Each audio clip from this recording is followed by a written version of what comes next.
Remember last year when I ranted about the trailer for Disney's new awesome hit TV show Primos? The show where the voice actress tried to gaslight the audience into believing we're defenders of colonization and the conquistadors are to blame for her terrible grammar. So be mad at me all you want for misspelling words in Spanish. Be mad at me all you want for mispronouncing words in Spanish. The Spanish language is not a Latin American language. It's a language the Spanish conquistadors forced upon Latin American people.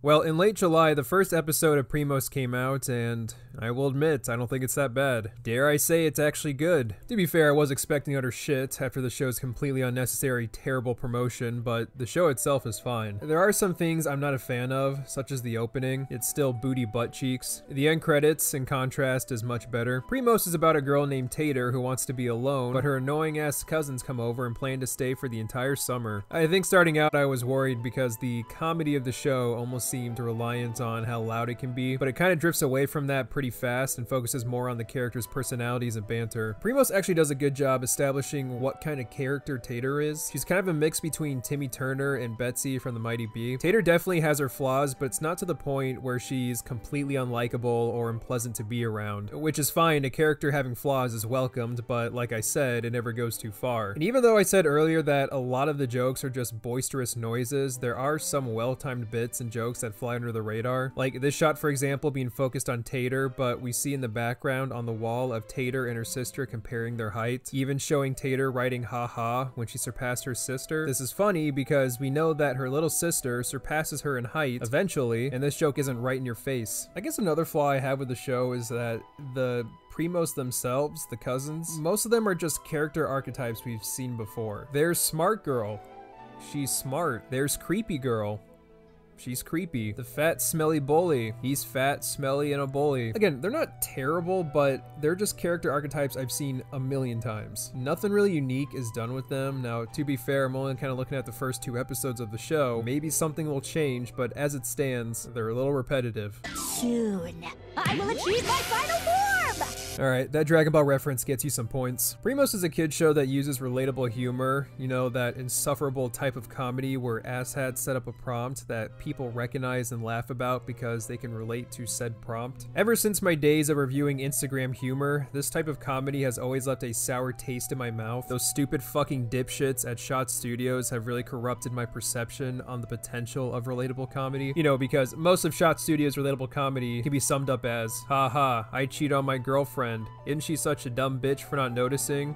Aren't I such a lovable asshole? For years I believe relatable comedy was just a farce. It could never be funny. But the relatable comedy in Primos is actually relatable. 2 specific scenes come to my mind. One is with the younger sister wanting to join in a conversation that the group of uncles are having. You know, like the little kid always trying to get involved talking with the adults. And the other is Tater complaining about a board game one of her cousins brought over because the rules are too convoluted, which is something I still feel today. If it takes 15 minutes to establish the rules and 3 practice rounds before getting started, then I'm not playing that shit. The animation is fast-paced, but not on an obnoxious level. Nothing groundbreaking, but definitely passable. I said previously that Tater is similar to Betsy, but I think the Mighty Bee did a better job granting characters the ability to really react and be over the top, like make usage of the fact that it's animated. Speaking of that, in my first video, I talked about how Primos wasted its usage of animation when the setting is in everyday suburbia. I still kind of stand by that statement because when comparing Primos to Fairly Odd Parents, Phineas and Ferb, and The Amazing World of Gumball, all of which are shows that have a suburbia setting, these 3 include another element or some sort of twist that justifies it being animated. And while the animators don't really take full advantage of Primos being a cartoon, it still embraces some visuals you can only get in animation. I also know it's a kid show and animation is more appealing than live action, so that's the other reason. Maybe a supernatural element will be added later in the show to justify the show being animated even more. Who knows, but I doubt it because the creators said this is based off her childhood. And to be fair, we do see Tater's inner thoughts being animated, which is kind of cool, but that's about the extent of it. I'm also a bit forgiving of it being animated because I'm a sucker for any 2D animated show. And lastly, aside from the voice actress's idiotic colonization rant, the show is pretty inoffensive. After the well-deserved backlash, changes were also made post-production. The town name is no longer associated with earthquakes, and one of the cousins is no longer nicknamed Little Pussy, so that's a step in the right direction. After those changes, there's nothing in it that I would deem bad for kids. The lessons are pretty well handled, like be a good guest in someone else's home by cleaning up after yourself. Combined for my love for 2D animation, I dare even say the show's kind of refreshing in a way. As a kid, I would get spoiled with 2D animated shows like this all the time, but you don't really see them anymore. So if you need your 8-year-old to shut the fuck up for 20 minutes, I'd say turn on Primos. You have the Diesel Patch's approval.